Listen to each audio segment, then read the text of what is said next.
हवा में उमस और गर्मी भरी थी। एलेक्स ने अपने माथे से पसीना पोंछा। वो अमेज़न के जंगल के बीचों बीच था, रिसर्चर्स की एक टीम को लीड कर रहा था। उनका मकसद जीवन के वृक्ष को ढूंढना, जिसके बारे में कहा जाता है कि वो अमरता देता है। मुझे शक है, पर ये चांस इतना टेम्पटिंग है कि इग्नोर नहीं कर सकते। जंगल तरह तरह की आवाजों से भरा था। कीड़ों की चहचहाहट, चिड़ियों की चीख, पत्तों की सरसराहट। ये बहुत पुराना और ताकतवर लग रहा था।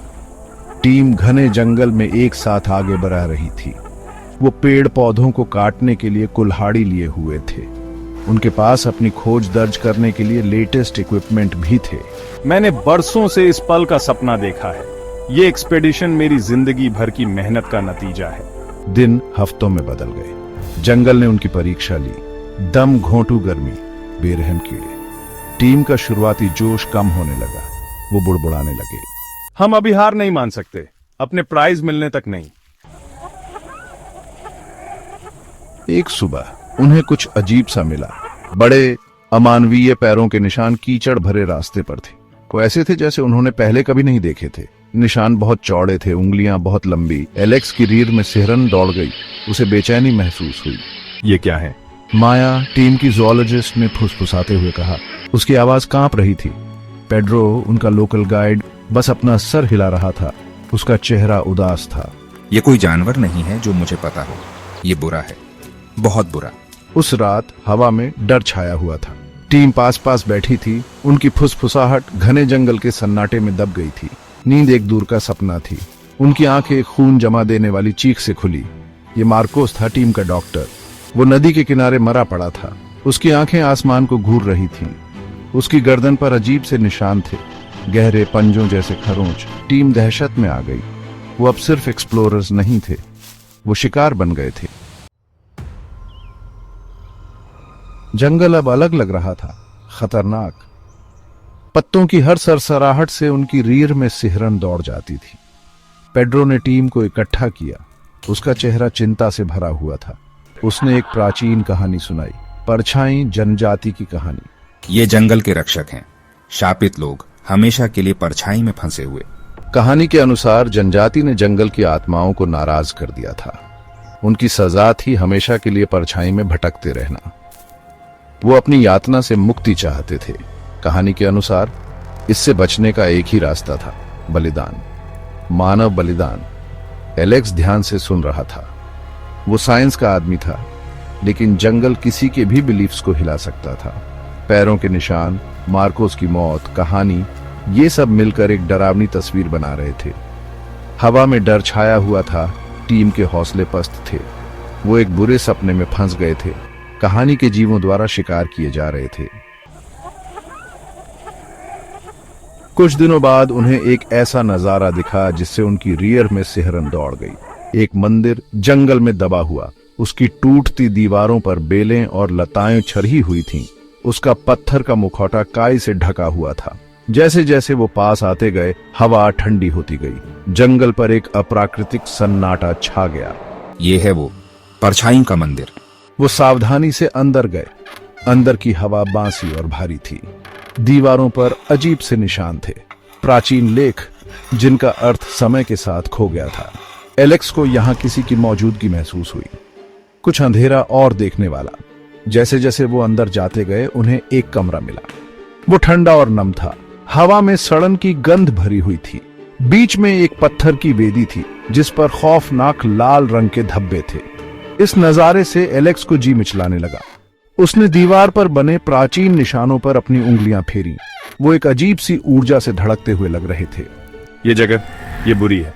उसे डर बढ़ता हुआ महसूस हो रहा था। ये जगह बुरी थी। एलेक्स ने प्राचीन भाषाओं का अध्ययन किया था और ये सिंबल्स उसे जाने पहचाने लग रहे थे। दिन रातों में बदल गए। उसने न तो खाना खाया और न ही सोया। उसकी टीम की जिंदगी उसके कंधों पर थी। उसे श्राप को तोड़ने का तरीका ढूंढना था। उसे उन्हें बचाना था। एलेक्स, फिर मुझे अचानक समझ आया। मैंने पैटर्न पहचान लिया, लिखने का स्टाइल। ये रिचुअल्स के लिए आदिवासी जनजातियों द्वारा इस्तेमाल की जाने वाली एक प्राचीन बोली के समान था। मैंने जल्दी जल्दी ट्रांसलेट करना शुरू कर दिया। मैसेज ने एलेक्स की रीढ़ में सिहरन दौड़ा दी। परछाई जनजाति फंसी हुई थी, उनकी आत्माएं जंगल से बंधी हुई थी। वो मुक्ति चाहती थी।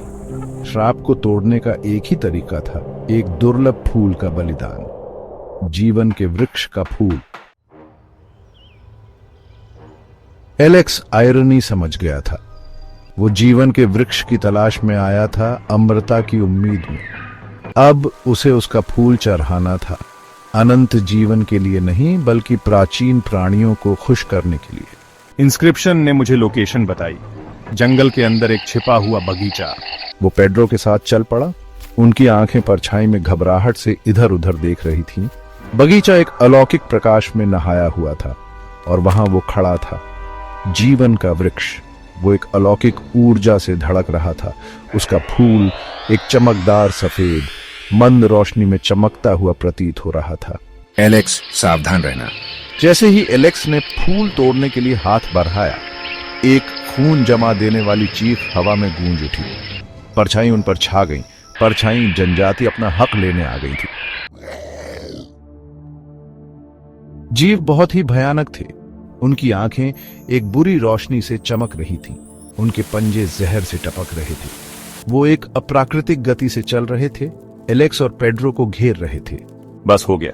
उसका दिल तेजी से धड़क रहा था। उसने अपनी आंखें बंद कर लीं और फूल वेदी पर फेंक दिया। फूल से एक तेज रोशनी निकली। हवा में ऊर्जा की चिंगारियां उड़ने लगीं। एलेक्स ने अपनी आंखें ढक लीं। उसके कान बहरे कर देने वाली दहाड़ से बज रहे थे। जब उसने अपनी आंखें खोलीं तो जीव गायब थे। जंगल शांत था, स्थिर। श्राप टूट गया था। श्राप एलेक्स पर राहत की लहर दौड़ गई, जिससे वो कमजोर और कांपता हुआ रह गया। उसने अपने डर का सामना किया था। उसने रसातल में देखा था और वो बच गया था। हमें यहां से जाना होगा अभी। उसने और पेड्रो ने समय बर्बाद नहीं किया। उन्होंने टीम के बाकी सदस्यों को इकट्ठा किया और भाग गए। जंगल, जो कभी आश्चर्य की जगह था, अब एक भयावह किनारा रखता था। उन्होंने बात नहीं की। उन्हें जरूरत नहीं थी। उन्होंने जो आतंक देखा था, उसने उन्हें एक साथ बांध दिया था। चलो यहां से निकलते हैं। वो जंगल से बाहर आ गए, हमेशा के लिए बदल गए। वो अमृता का रहस्य ढूंढने गए थे। वो हमेशा के लिए देखे गए भयावह दृश्यों से चिह्नित होकर लौटे।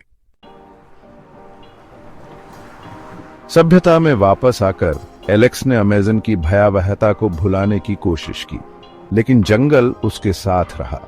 अपने सपनों में उसने परछाई, जनजाति की फुसफुसाहट सुनी। उसने अंधेरे में उनकी चमकती आंखें देखी। मैं जानता हूं दिल ही दिल में कि श्राप पूरी तरह से नहीं टूटा है।